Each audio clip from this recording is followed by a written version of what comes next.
The station was built for giants. Yuna noticed it the moment she stepped off the boarding ramp. The ceiling stretched 4 stories high, the corridors wide enough to drive 2 trucks side by side, and every door handle sat at the height of her forehead. The air tasted filtered and thin, like breathing through a hospital mask. The lights were too blue. Everything about Ilnari Prime whispered the same message. You are small here. She smiled anyway. Behind her, the crew of the Bektu walked in formation. Not military formation. Yuna had told them to look relaxed, approachable, harmless. But Teho walked the way Teho always walked, which was like a man who had already counted every exit in the room and decided which ones he could reach in under 3 seconds. Hana carried a medical kit she did not need. Minho held his translation pad with both hands, fingers tapping the edges in a rhythm only he understood. Do-hyun looked up at the ceiling and let out a low whistle that echoed off walls designed for species who communicated in frequencies humans could not hear. The welcoming delegation was enormous. 12 species, each one represented by individuals who towered, slithered, or floated above the human crew. The Verath stood at the center. Crystalline beings, ancient beyond measure, their bodies catching the blue light and splitting it into rainbows that danced across the floor. They moved with the slowness of creatures who had never once been in a hurry. Behind them, the Oran delegation waited. The Oran were built like someone had crossed a rhinoceros with a cathedral. Armored plates covered every surface of their bodies. Their eyes were small and set deep beneath bony ridges that could stop a bullet. They were supposed to be humanity's protectors. His name was unpronounceable in human languages, so the translation system rendered it as Guardian Prime. He was 9 feet tall. He looked down at Yuna the way a person looks at a kitten stuck in a drain. Commander Yuna, he said, and his voice shook the floor tiles. On behalf of the Galactic Accord, we welcome humanity into the shelter of our protection. He placed his massive hand on top of her head. Pat, pat, like she was a child. Yuna kept smiling. Behind her she heard Teho's breathing change, one single controlled exhale through his nose. She knew what that meant. She gave the smallest shake of her head. Not now. Thank you, Guardian Prime, she said. We are honored. The delegation moved through the station in a parade that no one had asked for. Alien journalists, if that was the right word, for creatures that recorded events through chemical secretion, lined the corridors. Small, hovering drones captured images of the human delegation, walking beneath arches designed for bodies 3 times their size. The visual told its own story. Look how tiny. Look how fragile. Look how much they need us. Minho walked beside Yuna, his translation pad scrolling with text. The formal language they used in the welcome address, he said, keeping his voice low. The word they translated as protection, it doesn't mean protection. Yuna glanced at him. It means containment with benevolent intent, Minho said. The same word is used in Accord veterinary law for managing non-sentient wildlife preserves. Yuna's smile did not change, but something behind her eyes went very still. Keep translating, she said. Everything. Every word. Hana was given a tour of the medical wing by a team of Oran physicians who spoke to her in the slow, clear tones reserved for small children and the very old. They showed her their surgical suites, their regeneration chambers, their genetic stabilization labs. Each piece of equipment was magnificent. Each explanation was delivered with the assumption that Hana would not understand it. She asked questions. How dense was Orun bone plating? At what temperature did Verath crystalline structures fracture?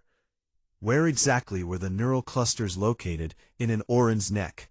Was it behind the 3rd armor plate or the 4th? The physicians answered happily. They thought she was curious. They thought she was impressed. Hana was taking notes. Sujin found Yuna during the reception that followed the parade. Earth's ambassador wore diplomatic gray, her hair perfect, her expression tight with controlled panic. "You cannot make a scene," Sujin said. "I wasn't planning to." "I know that face, Yuna. I've read your file. I know what you did on the colony station. And I'm telling you, Earth needs this alliance. We are alone out here. 312 species, and we've been flying for less than 50 years. This is not the time for pride." Yuna looked at her. "Have you read the Protectorate terms?" she asked. "Yes." "All of them?" Sujin hesitated. "Minho translated the sub-clauses," Yuna said. "The ones they didn't include in the human language summary. Under the Protectorate classification, Earth loses independent military authority. We cannot expand beyond 3 star systems without Accord approval. We cannot engage in trade agreements without an Orun co-signature. And if at any point the Council determines we are unable to self-govern, a phrase they do not define, they can dissolve our territorial sovereignty entirely." Sujin's face went pale. "They're not protecting us," Yuna said. "They're domesticating us." Hundreds of delegates from dozens of species milled beneath chandeliers that looked like captured nebulae. Yuna watched them. She watched the Orun move through the crowd like armored mountains, and she watched the smaller species step aside, lower their heads, make themselves less visible. Some of those smaller species wore translation bands that marked them as Protectorate members. They had accepted the deal. They had accepted the leash. They looked careful, polite, grateful. They looked like they were disappearing. The ceremony began. The Vareth Elder, oldest member of the Council, a being so ancient that parts of its crystalline body had begun to cloud like old glass, read the Protectorate decree into the official record. The language was beautiful, generous, full of words like safeguard, and nurture, and guide. Minho's pad translated the subtext in real time. Contain, manage, control. Yuna was called to the podium to accept. She walked across the hall, her boots clicking against the stone floor, the only sound in a room full of creatures who breathed through gills and skin and crystal resonance. She reached the podium. It came up to her chin. She looked out at 312 species worth of eyes, sensors, and chemical receptors. She did not accept. "You've explained what you're protecting us from," she said. Her voice was calm, almost friendly. "I have a simpler question." The silence in the hall had weight. It pressed against the walls. It sat on the shoulders of every delegate in the room. 312 species held their breath, or whatever they held, and waited. Yuna stood at the podium that came up to her chin, and let the silence do its work. "From whom?" she said. The Varath Elder tilted its enormous crystalline head. Light fractured through its body and threw colors across the far wall. "I beg your pardon, Commander. Your Protectorate decree lists the dangers humanity faces in the galactic community. Hostile fauna, radiation exposure, predatory species, environmental collapse." Yuna placed her hands flat on the podium. "I am asking, specifically, precisely with names and dates, which of these dangers humanity cannot handle on its own." A murmur moved through the gallery. Not words. The sound of hundreds of beings recalculating. The Orun Guardian Prime rose from his seat. The floor vibrated. "Commander, with respect, your species is soft-bodied, short-lived, and confined to a single star system. You have no natural armor, no venom, no regenerative capacity. Your bones break under forces that would not concern a child of my species." Yuna nodded. "That's true. May I show you something?" She looked to the back of the hall. Teho was already moving. He carried a data tablet, thin, human-made, laughably small compared to the Accord's holographic systems, and handed it to Minho, who linked it to the hall's display network with 3 taps. The first image appeared above the podium, projected in light that every species in the room could see. A human skeleton, fractured femur, healed. The bone had grown back thicker at the breakpoint. Humans break, Yuna said, and then we heal stronger than before. This is our biology. She advanced to the next image. A human, shirtless, standing on a sheet of Arctic ice. Skin red, breath visible, alive. We survive in temperatures that would kill 60% of the species in this room. We do this without technology. We do this with our bodies. Next image. A human running and running and running. A GPS trail that stretched across a desert, over a mountain, through a forest. Your records classify us as slow, Yuna said. You are correct. Over short distances, most predators on our homeworld are faster. So we did not chase them over short distances.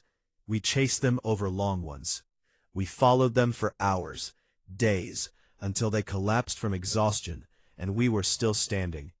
We are the only species on our planet that hunts by simply refusing to stop. The room was quiet. You mentioned predators in the galactic community. Let me share some data my tactical officer compiled. The display changed. A comparative chart appeared, listing the lethality indices of a cord-cataloged species. Humans were marked in red. They sat in the top 3%. This accounts for individual combat capability, environmental adaptability, group coordination, and threat improvisation, Yuna said. You indexed us based on our lifespan and our skin thickness. You did not index us based on what we do with the time we have and the skin we're in. Guardian Prime had not sat down. He stood at his full height, arms folded across his armor-plated chest, and looked at Yuna the way a mountain looks at a storm cloud. Commander, he said, numbers on a screen do not change the reality of your species' position. You are new, you are few, and you are alone. The floor cracked beneath his weight. I have fought in wars that lasted longer than your civilization has existed. I have broken species that were harder, faster, and more numerous than yours. Do not stand in this hall and tell me that you do not need protection. You need it. You simply lack the wisdom to know it. He was close now, close enough that Yuna had to tilt her head back to look at his face. His shadow covered her completely. She did not step back. Behind her, Tejo shifted his weight. It was a small motion, a transfer of balance from one foot to the other. Nothing more. But Guardian Prime's eyes moved to Tejo, and something in the Orin's expression changed. Not fear. Recognition. The recognition of one predator identifying another across a room. Tejo did not blink. Guardian Prime, Yuna said, and her voice was still calm, still measured, still the voice of a woman discussing weather. On my homeworld, there is an animal called a honeybee. It weighs less than a gram. It has no armor, no claws, no size, and yet it has killed more humans than any predator on our planet. Do you know how? She paused. It doesn't fight alone. The murmur returned, louder this time. Minho's ears were working overtime.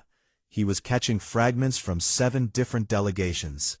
The words he kept hearing, translated across 9 languages, were the same. She is not afraid. Why is she not afraid? What does she know that we do not? In the gallery above, the smaller protectorate species were leaning forward. A delegation of beings no larger than human children, a species called the Telu, who had accepted their own protectorate status 40 years ago, watched with eyes that had not blinked in several minutes. Sujin stood at the back of the hall. Her hands were clasped so tightly, her knuckles had gone white. She had prepared 3 separate apology speeches in her head. She was also, for the first time in her diplomatic career, beginning to wonder if she would not need any of them. The Varath elder spoke. Its voice was not loud. It did not need to be. When a Varath elder spoke, the translation systems prioritized it above all other sound, and the hall went silent, out of a respect so old it had become reflex. Commander Yuna, the elder said, you have presented data. You have made arguments. You have stood before a being who could end your life with one hand, and you have not moved. This is noted. The elder's body hummed, a low resonance that Yuna felt in her teeth. But data and courage are not governance. The Accord has maintained peace for 11,000 years. We have seen species rise with confidence and fall with certainty. If you do not need our protection, Commander, if you reject the shelter we offer, then what precisely are you asking for? The hall waited. Yuna looked at the Elder. She looked at Guardian Prime. She looked at the Telu delegation in the gallery, small and silent, and watching her with something that she recognized, because she had felt it before, a long time ago, on a station where the air was running out, and no one was coming. Hope. Terrified, disbelieving hope. A seat at the table, Yuna said, not a cage beneath it. The Elder's crystalline body fractured light in a pattern that Minho's pad could not translate. But the Telu delegation understood it. And they stood. The council did not give them a seat. The council gave them a test. They called it the threshold evaluation. The language was polite. The meaning was not. Any species that rejected protectorate status had the right, under Accord law, to prove it could survive without help. The method of proof was simple. 72 hours on a world the Accord considered uninhabitable, with no weapons, no communications equipment, and no support. The world they chose was Korith 9. Yuna read the file on the shuttle ride down. Acidic atmosphere pockets that could dissolve exposed skin in minutes. Megafauna, massive creatures that hunted using sound waves, blind but precise, drawn to vibration. Fungal colonies that spread across metal surfaces and ate through hull plating like rust through wet iron. Average surface temperature, 51 degrees Celsius during the day, -12 at night. No edible vegetation confirmed safe for human biology. Do-hyun read the file over her shoulder and said, "This is worse than that mining outpost on Europa." "You've never been to Europa," Taeho said. "I read about it. Same energy." Yuna folded the file closed. "Hana, what do you need?" Hana was already sorting through her medical kit, pulling out instruments, and lining them up on the shuttle bench with the calm focus of a woman organizing her kitchen. 12 hours to study the fungal colonies. If they eat metal, they produce acid as a byproduct. If they produce acid, there's a chemical base somewhere in the soil that keeps them from eating the planet itself. I find that base, I find our repellent. You'll have 6, Yuna said. I'll have 4. Hana smiled. She did not look worried. She looked like a woman who had been given a puzzle and intended to solve it before lunch. The shuttle touched down on a ridge of black rock, overlooking a valley choked with yellow fog. The fog moved, not with the wind, there was no wind, but in patterns, like something breathing beneath the surface. The air tasted like copper and battery acid. Yuna's lungs burned on the first breath. Taeho was the first one out. He stood on the ridge, turned in a slow circle, and pointed southeast. High ground, rock overhang, defensible position with sight lines on 3 approaches. "How do you know?" Do-hyun asked. Taeho did not answer the question. He was already walking. They established camp in 90 minutes. Do-hyun found the wreckage of an old Accord survey drone half buried in volcanic rock. Abandoned, stripped of useful electronics, but still structurally sound. He broke it apart with his bare hands and a fist-sized piece of basalt, then reassembled the panels into a shelter frame. When asked how he knew the panels would hold, he knocked on one with his knuckle. "Sounds right," he said. Hana found the fungal colonies within the first hour. They grew in fractal patterns across every metal surface.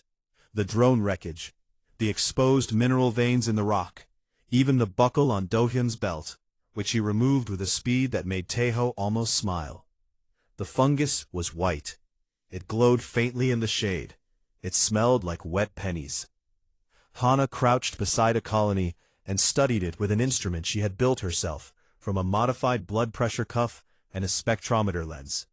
She scraped samples. She tested the soil around the colony's edges.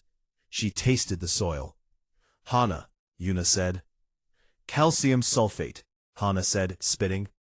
"The soil around the colonies is loaded with it. The fungus avoids it. That's our repellent."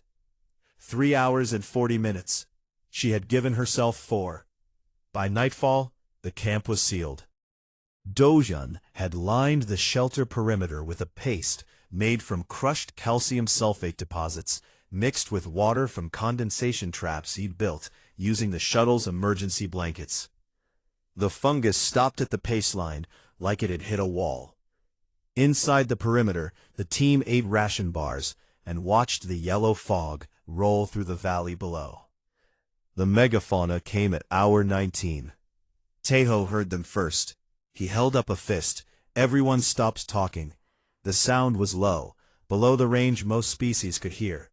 But humans had lived with elephants and whales and earthquakes long enough to know what sub-bass vibration felt like in the chest. Something was moving in the fog, something large. Taeho had mapped their patrol patterns by watching the way the fog displaced. 3 creatures, each one roughly the size of a city bus. They navigated by echolocation, screaming sound waves into the darkness and reading the echoes. They were blind. They were fast, and they were coming up the ridge. "Lights off," Yuna said. Dohyun killed every light source, the chemical lamps, the emergency indicators on the shelter panels, even the faint glow from Minho's translation pad, which was not there because Minho was in orbit, but which Dohyun had been using to read schematics. Total darkness. The megafauna reached the ridge. Yuna heard them, felt them, moving past the camp. Their echolocation clicks bounced off the rock, off the shelter, off the humans standing motionless inside.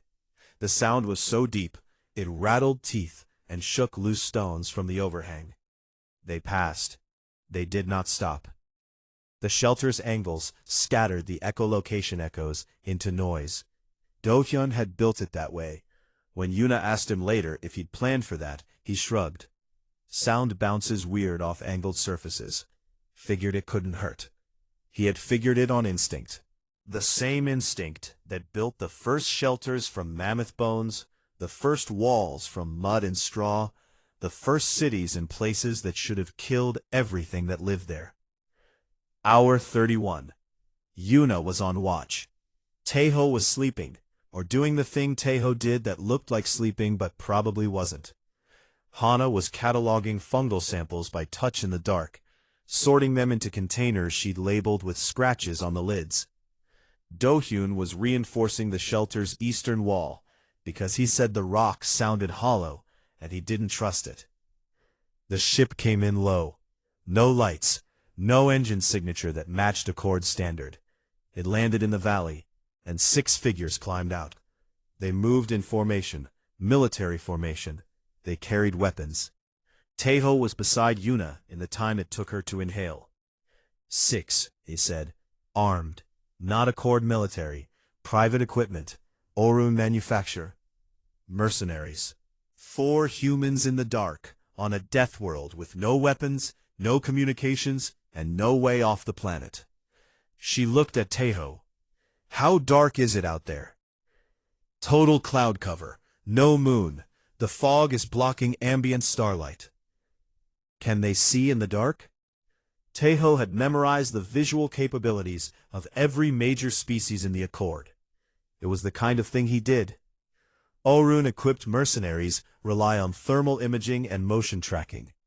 Their natural vision in zero-light conditions is worse than ours. Yuna smiled. Humans could not see in the dark, but humans had spent 200,000 years living in it. They knew the dark. They had hunted in it, hidden in it, built fires in it, and told stories around those fires about the things that lived in it. The dark was not the enemy. The dark was home. "Wake everyone," Yuna said. What happened next took 11 minutes. The mercenaries moved up the ridge expecting to find frightened, starving creatures huddled around a failing light source. They found an empty camp, and then they found the dark. Taeho moved through it like water. He was silent in a way that was not trained, or rather, it was trained so deeply it had become something else. Instinct, memory, the old knowledge of how to move through tall grass when something with teeth was nearby. Do-hyun handled 2 of them using lengths of drone wreckage and a technique he described later as hitting them until they stopped moving. Hana used medical tape, an absurd amount of medical tape, applied with the calm precision of a woman who had spent 30 years learning exactly where joints bent and where they did not. The last mercenary was dragged into the campsite by Taeho and placed on the ground with his arms bound behind him. He was Kelthari, 4-armed, fast, built for combat. He looked up at the human standing over him in the dark and asked the only question that mattered. "What are you?" Taeho considered this.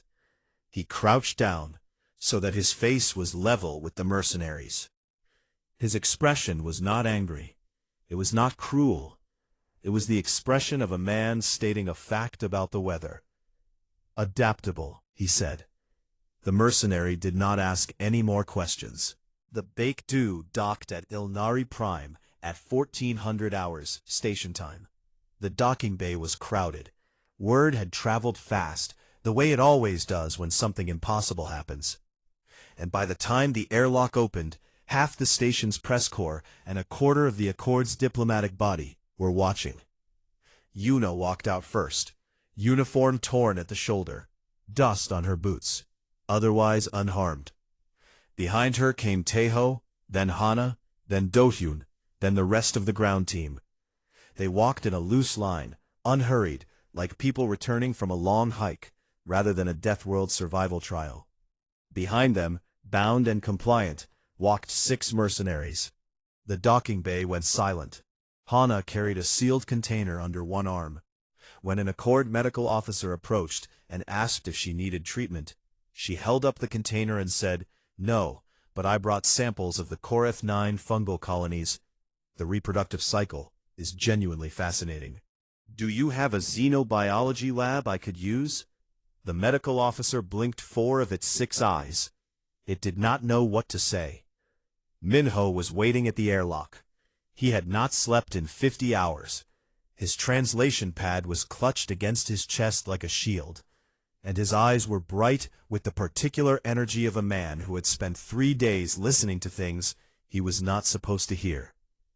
He fell into step beside Yuna as the delegation moved through the station corridors. "I got everything," he said, keeping his voice low. "Every transmission, every authorization code. The mercenaries were hired through a private security firm registered on an Oran colony world. The payment was routed through 3 shell accounts, but the authorization codes match Oran military-grade encryption. Guardian Prime's personal encryption." Yuna did not slow down. "How clean is the evidence?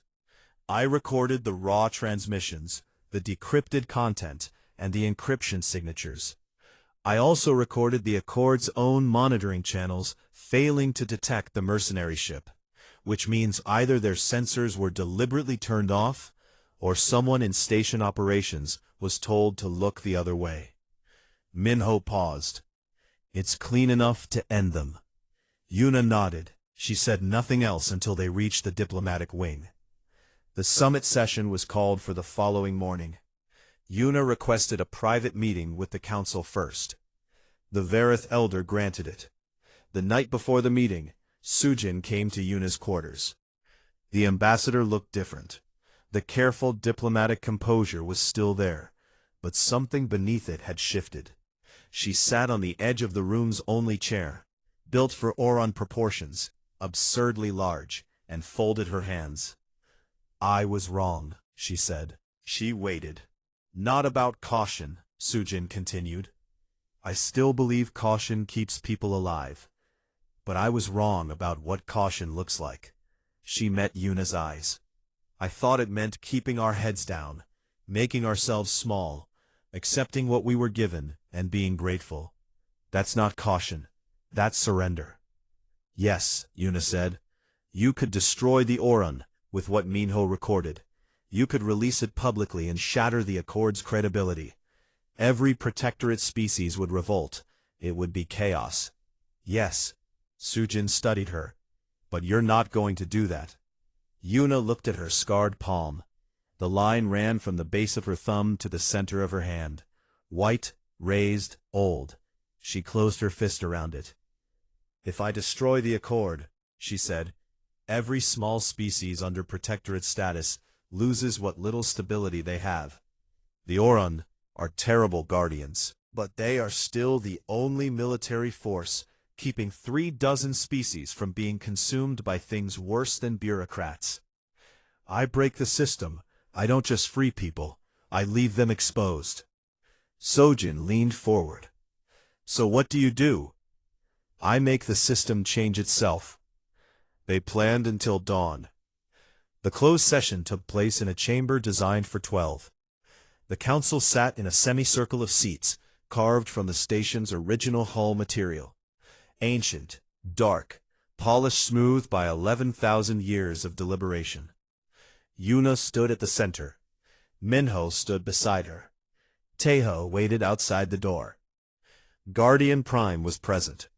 He looked at Yuna the way he always looked at her, from very far above, with the steady certainty of a being who believed he was permanent. Yuna presented the evidence. She did not raise her voice. She did not make accusations. She laid out the transmissions, the encryption signatures, the authorization codes, and the mercenary contracts with the same calm precision that Hana used to lay out surgical instruments. Then she stopped. This evidence is sufficient to bring formal charges against the Orun delegation under Accord Charter, Section 41, Interference with Sovereign Evaluation Proceedings, she said. The penalty is expulsion from the Council, military sanctions, and a mandatory review of all Orun-supervised protectorate assignments. Guardian Prime had not moved. His small eyes watched Yuna from beneath his armor plating. His breathing was steady. He was not afraid. He was calculating. However, Yuna said, I am not filing charges. The chamber shifted. Instead, I am offering the council a choice. She placed the data tablet on the floor in front of the semicircle. You may take this evidence and use it internally. Reform the protectorate system. Establish new evaluation criteria. End the practice of assigning guardian species without the consent of the protected. Do this, and the evidence stays in this room. She paused. Or don't. And I give the evidence to every delegation in this station. The silence that followed was not the confused silence of the summit hall. It was the silence of powerful beings realizing they were not in control of the situation. It was a silence Yuna had heard before, on a colony station years ago, when the supply ships finally came and found that the humans they had expected to find dead were very much alive and very much angry. Guardian Prime spoke. His voice was low, controlled. You cannot threaten this council. I'm not threatening anyone, Yuna said. I'm giving you a gift. The gift is the chance to fix this before it breaks on its own. Because it will break, Guardian Prime. Maybe not today. Maybe not because of me. But there are 17 protectorate species in this station right now who watched me walk to that podium and ask a question no one had asked before. They're asking it now. In their quarters, in their delegations, in languages you don't speak and frequencies you can't hear. She looked at the Varith Elder. You told me data and courage are not governance. You're right. But fear is not governance either. And that is all the protectorate runs on. Fear dressed up as gratitude. The Elder hummed. The sound filled the chamber. That evening, the Elder came to Yuna's quarters. It moved slowly down the human-sized corridor, its crystalline body scraping against the walls, leaving faint scratches in the metal that caught the light. It was the first time a Vareth elder had visited the human wing. It would not be the last. They spoke for an hour. The elder told Yuna about a species called the Mirren, who had accepted protectorate status 900 years ago. The Mirren were clever, small, and resilient. Within 3 generations under Orin guardianship, they had stopped building their own ships. Within 5, they had stopped teaching their children to navigate. Within 8, they had forgotten they had ever been a spacefaring species at all. They did not die, the elder said. They simply became less, year by year, choice by choice, until there was nothing left to protect. Why didn't you stop it? Yuna asked. The elder said nothing for a long time. Its body dimmed. The light inside it, which Yuna had learned was not decoration, but the visible expression of Vareth thought, went quiet. We will not go quietly, Yuna said. Not as a threat, as a fact, the way you state the color of the sky. The elder's light returned. A low hum filled the room, the Vareth equivalent of something between a laugh and a wound. No, the elder agreed. I don't believe you will. The vote was not close. 312 species sat in the Grand Assembly Hall of Ilnari Prime. And when the question was called, whether humanity would be granted provisional full membership in the Galactic Accord, free of protectorate classification, the result split the room wide open. Not in the way the Arun had expected, not down the middle, with the powerful species on one side and the weak on the other. It split from the bottom up. The Telu voted first. They were the smallest delegation in the chamber. 7 beings no taller than human children, with wide dark eyes, and voices that registered as barely a whisper in the translation systems. They had been a protectorate species for 40 years. They had not spoken in a General Assembly vote in 31. They voted yes. Then the Mirren voted. What was left of them, 3 delegates, old, their ships borrowed, their language half forgotten. They voted yes. Then the Sullen. Then species whose names Minho had never translated before because they had never spoken loudly enough to be recorded. 11 protectorate species voted to grant humanity full membership before a single council-tier species cast a vote. The Varath Elder voted last. It did not speak. Its crystalline body simply changed color, a deep, resonant blue that the translation systems rendered as a scent. But Minho, who had spent 3 days studying Varath chromatic communication, knew the shade meant something more specific. It meant, finally. The Protectorate decree for Earth was struck down. The charter was brought forward. Yuna signed it at a table that had been lowered to human height. The first time in the station's history that the signing table had been adjusted for the species using it, rather than the other way around. It was a small thing. It meant everything. Yuna wore her uniform. The tear at the shoulder had been repaired. She held the pen. An actual pen, because humans had insisted on an archaic signing instrument rather than a biometric seal, and wrote her name in the steady hand of a woman who had been waiting for this moment since she was 14 years old, bleeding, pulling open a cargo bay door that was never meant to be opened by human hands. She did not think about that.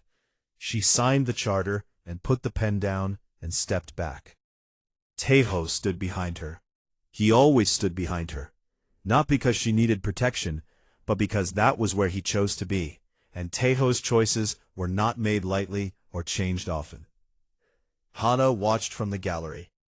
She sat between 2 Orun physicians, who had, over the past 72 hours, gone from treating her like a pet to treating her like a colleague. The shift had happened somewhere around the 3rd hour of Hana explaining Korath 9 fungal colony reproduction using hand-drawn diagrams on the back of a medical supply requisition form. The Orun physicians had not understood everything she said. They had understood that she knew more about the subject than they did. That was enough. Dohyun was not in the gallery. He was in the station's engineering bay, where a group of Accord engineers had asked him, politely at first, then with increasing desperation, to explain how he had built a structurally sound, echolocation scattering shelter from survey drone wreckage and rocks in under 2 hours. Do-hyun was not good at explaining things. He was good at picking up materials and saying, "You just feel when it's right." The Accord engineers found this maddening. They also could not stop asking him questions. Sujin stood at the edge of the hall. She watched Yuna sign the charter, and she felt something shift inside her own chest.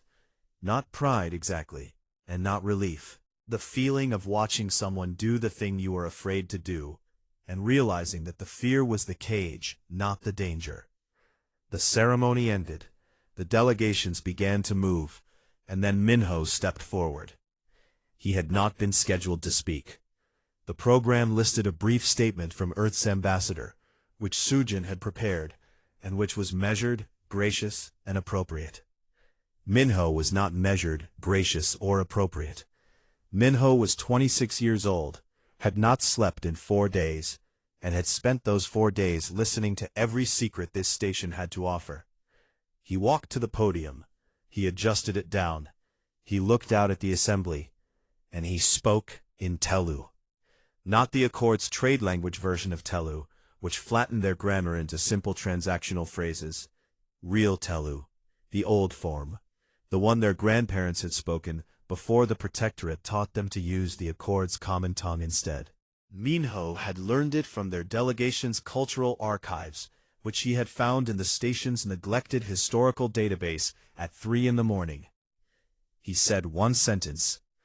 The translation systems did not catch it. Telu was not a priority language. The vast majority of the assembly heard nothing, just a young human making soft sounds at a podium. But the Telu delegation heard it. All 7 of them stood. They stood with the rigid, trembling posture of beings who had just heard their own language spoken by a stranger in a hall where it had never been spoken before. One of them, the eldest, a being whose dark eyes had seen 4 decades of quiet obedience, placed both hands flat on the gallery railing and made a sound that the translation systems tried to render as applause. It was not applause. It was a word, the oldest word in their language. It meant, "We are here." Then another. Yuna did not ask Minho what he had said. She did not need to. She watched the small species rise, one by one, and she understood that the war she had been fighting, not against the Orun, not against the Council, but against the quiet erasure of every species that had ever been told it was too small to matter, was not over. It was beginning. She stepped to the podium one last time. Sujin handed her a prepared text. Yuna glanced at it. She set it aside. "I have one more proposal," she said. The hall listened. The threshold evaluation that was used to test humanity, the trial on Koreth 9, was designed to make us fail. We did not fail. But the system that designed it still exists, and right now, in this station, there are species living under Protectorate classification who were placed there using criteria that measured the wrong things. Skin thickness. She let that sit. I propose the Threshold Revision Act. Any Protectorate species may petition for re-evaluation under new criteria. Criteria that measure what actually matters. Resilience, adaptability, the will to survive. She looked across the gallery. Earth will sponsor every petition. The Bekdu will escort every delegation. The vote was immediate. The act passed with a margin that made the earlier vote look cautious. After the session closed, Yuna walked toward the docking bay. The corridors were different now. Not physically. The ceilings were still 4 stories high, the door handles still at forehead height. But the way beings moved through them had changed. Small species walked in the center of the corridor instead of pressing against the walls. Telu delegates spoke to each other in their old language, voices louder than Yuna had ever heard them. A Miran elder stood at a viewport, looking at the stars with an expression that Yuna recognized. She had seen it on her own face, years ago, in the reflection of a cargo bay door. Guardian Prime found her at the docking clamps. He approached alone. No delegation, no armor display. Just his full height and his small, deep-set eyes, and a silence that carried a weight Yuna had not expected from him. "Commander," he said. She turned. He stood there, 9 feet of bone and plate and the military history of a civilization older than human agriculture. He looked at her for a long time. When he spoke, his voice was quieter than she had ever heard it. "Do your kind ever forgive?" Yuna looked at her left hand. The scar, white and raised and old, 14 years old, on a station where the air was running out, pulling at a door that would not open until it did, and the blood that came was hot and real and meant she was still alive. She closed her fist. She did not answer. The Bekdu left Ilnari Prime at 1900 hours. Yuna stood on the bridge as the station shrank in the viewport, a city of light, floating in the black, growing smaller with each passing second. The ship hummed around her ship, humanity's ship, the first of many. Tejo stood at the viewport in the observation corridor. He was counting. One by one, the flags appeared, painted on the Bekdu's hull by station maintenance crews in the hours before departure. Not at any official's order, but because the crews had watched the assembly vote and decided, on their own, to mark what had happened. Each flag represented a species that had filed a petition under the Threshold Revision Act before the Bekdu's docking clamps released. Tejo counted them. 17, he said. Yuna leaned against the bulkhead, arms crossed, the scar hidden in her fist. The station became a point of light, then a suggestion, then nothing. "It's a start," she said. The Bekdu turned toward open space.